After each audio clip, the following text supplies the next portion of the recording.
Unknown disease के लिए विशेष करके प्रारब्ध दृष्टि हवन सामग्री से हवन करते हैं। आपको एक केस बताता हूं, एक घटना। एक बार बेंगलोर में बहन वनीता जी, वो सुबह में कुछ भोजन आदि नाश्ता आदि कर रहे थे। नाश्ता करते हुए अचानक से उनको आंच का सा आया और गला चौक हो गया। गला चौक होने के बाद पास की हॉस्पिटल में ले गए, सामान्य हॉस्पिटल में। वहां पर कुछ डिफाइन नहीं हुआ, और बड़े हॉस्पिटल में ले गए, और बड़े हॉस्पिटल में ले गए। 6 हॉस्पिटल में बेंगलोर के अंदर ले गए। सीटी स्कैन, एमआरआई आदि रिपोर्टें 2-2, 3-3 बार कराए, कहीं कोई रोग ही डिफाइन ना हो। और वो आज का आने के बाद वो ना कुछ खा पाए, ना पी पाए, ना बोल पाए। सब लोग चिंतित, कई दिन बीत गए ये सारे उपचार के, उसमें कोई डिफाइन भी ना हो। फिर उसके बाद उनके भाई मुंबई में रहते हैं, इनको मुंबई लेकर के गए। वहां पर अलग अलग कंसल्टिंग कराई, अलग अलग डॉक्टरों से अलग अलग दवाइयां आदि कराई। ऐसे करते करते करीब महीने के आसपास समय बीत गया और उनका खाना पीना ये सारी चीजें बंद हो गई। और उसके बीच में वो ग्लूकोज आदि से संबंधित जो बोतलें आदि चढ़ाते, उस प्रकार से उनका जीवन चल रहा है। और उनका 10-12 किलो वजन कम हो गया। अब खा पी नहीं पा रहे तो वजन तो कम होना ही।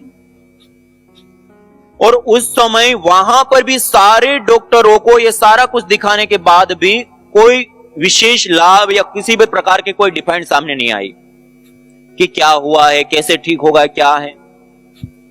और उस समय उनके भाई के घर, जो मैंने आपको हीरा बहन का बताया ना, वो हार्ट की पेशेंट, वो इनकी माता जी, उनको जब ऐसी लास्ट स्टेज में थी हार्ट की, तब उन्होंने ये जो चिकित्सा की और वो ठीक हुई।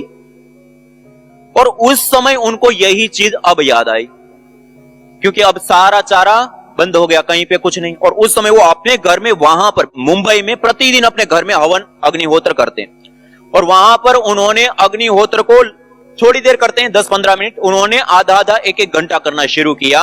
और उसमें उस बहन को बिठाया और उसमें उनको हवन के बाद अनुलोम विलोम, कपालभाति आदि प्राणायाम का विशेष रूप से अभ्यास करने के लिए कहा।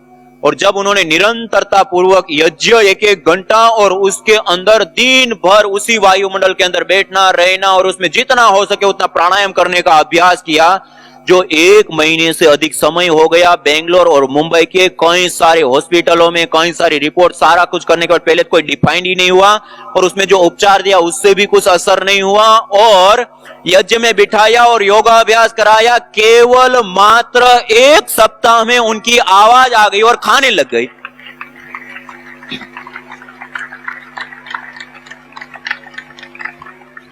तो ऐसी जो अननोन डिजीज हो, बीमारियां हो, तो उसको प्रारब्ध दृष्टि हवन सामग्री से विशेष रूप से हवन करते हैं। घर में क्लेश, झगड़े, अशुभ, अशांति या समस्त प्रकार की नेगेटिविटी से मुक्ति पाने के लिए भी प्रारब्ध दृष्टि से हवन करते हैं।